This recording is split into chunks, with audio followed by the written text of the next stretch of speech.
Bienvenue dans cette nouvelle édition du QG News. Au sommaire, la campagne électorale pour les législatives du 6 mars se termine aujourd'hui en Côte d'Ivoire. Élection que l'opposition a décidé de ne pas boycotter, de quoi susciter l'intérêt des populations.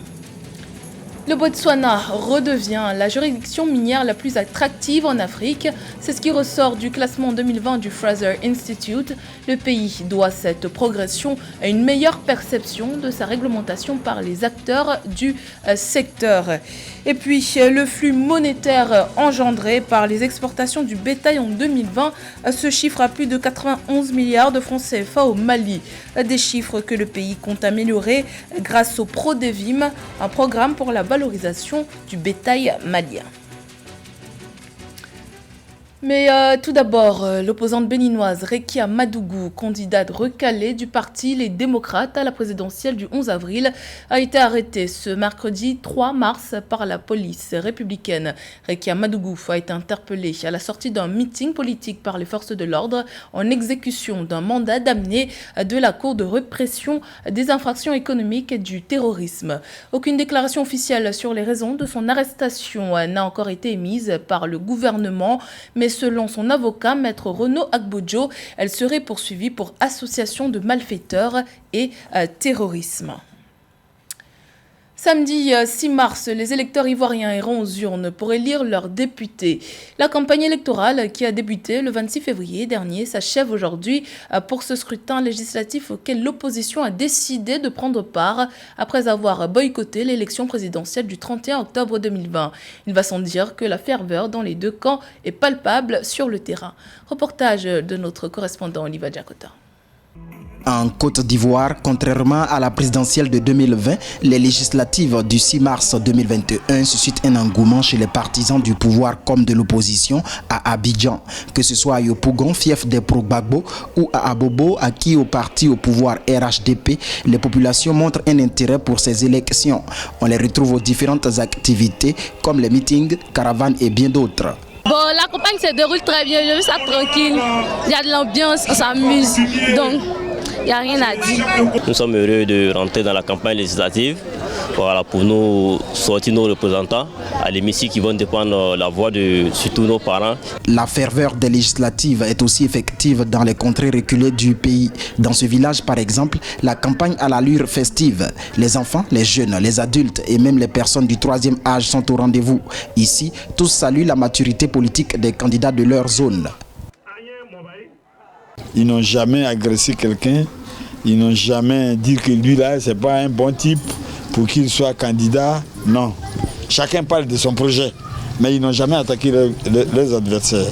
L'élection n'est pas une guerre, tout le monde a apaisé, tout le monde est prêt pour les élections.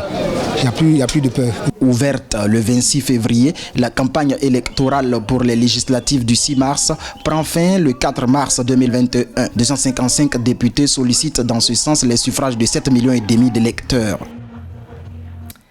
Au Tchad, une partie de la société civile s'est réunie ce mercredi 3 mars pour discuter d'actions à mener dans les prochains jours afin d'alerter les Tchadiens et la communauté internationale sur le climat politique délétère qui règne dans le pays suite à l'attaque par les forces de sécurité de la résidence du candidat Yaya Dillo qui a fait au moins 3 morts. La société civile tchadienne, en chœur avec l'opposition politique, dénonce cette attaque qu'elle qualifie d'inadmissible à quelques semaines de l'élection présidentielle du 11 avril.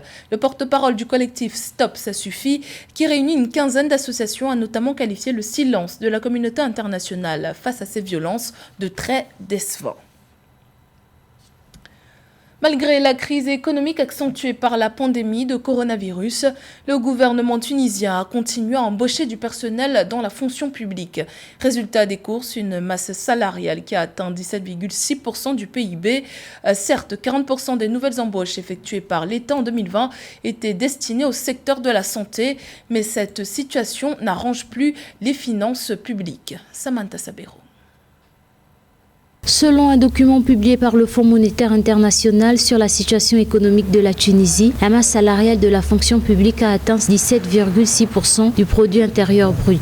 Au total, 40% des nouvelles embauches effectuées par l'État en 2020 l'ont été dans le secteur de la santé. En effet, la masse salariale de la fonction publique tunisienne est actuellement l'une des plus élevées au monde par rapport à son PIB. D'après le FMI, cette hausse est en partie due à la pandémie du Covid-19 qui a augmenté les besoins urgents du pays dans les secteurs sanitaires, poussant ainsi les autorités à engager plus de personnel. La hausse de la masse salariale effectuée par la Tunisie se justifie pleinement et ça a été validé par les autorités du FMI qui considèrent qu'à l'heure actuelle, le plus important, c'est de sauver les vies. Or, le système de santé tunisien a été fortement impacté par la pandémie du Covid-19 et donc il est tout à fait normal que les autorités cherchent à renforcer ce domaine-là. Ces nouvelles embauches qui ont pu être nécessaires pour faire face à la pandémie n'arrangent plus les finances publiques de la Tunisie qui sont déjà sous double contrainte d'un déficit budgétaire important, 11,5% hors dons, et d'une dette publique en hausse. Le taux de chômage a en effet augmenté, atteignant ainsi 17,4% au cours du quatrième trimestre 2020. Une partie de cette augmentation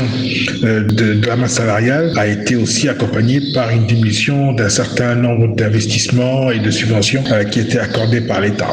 Il est clair que c'est une sorte de politique de quoi qu'il en coûte, mais elle ne pourra pas se faire ad vitam aeternam, d'autant plus que, en fait, d'une manière générale, sur quoi comptent les États pour essayer de résorber ces augmentations. Afin de remédier à cette situation, le ministre des Finances, Ali Kouli, a exprimé l'intention de son gouvernement d'obtenir un nouveau financement de l'Institut financier international. Pour obtenir ce financement supplémentaire, l'État tunisien devra essayer de stopper l'évolution du chômage et de la dette et de réduire sa masse salariale.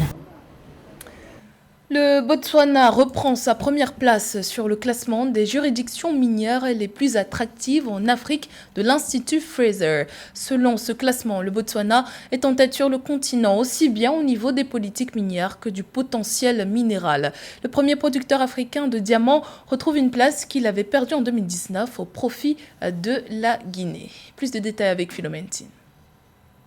Le Botswana, premier producteur africain de diamants et deuxième mondial, est redevenu la juridiction minière la plus attractive en Afrique après avoir perdu cette place en 2019 au profit de la Guinée, d'après le rapport 2020 de Fraser Institute. Sur le plan mondial, le Botswana est passé de la 44e place en 2019 à la 11e en 2020. Le secteur minier est porteur de développement, d'abord au niveau de la gestion du secteur minier. C'est là les défis et c'est lorsque le secteur minier est géré de façon optimale, tout en respectant l'environnement et en respectant tous les traités internationaux en matière de gestion, ainsi que la gestion des revenus du secteur minier. En ce moment, le secteur minier peut contribuer de façon efficiente au développement. Le Botswana est en effet passé de la 22e place mondiale dans le rapport précédent à la 15e place en 2020. Toutefois, le Fonds monétaire international recommande fortement au pays de créer une main-d'œuvre qualifiée et d'entamer la réforme concernant les recettes fiscales.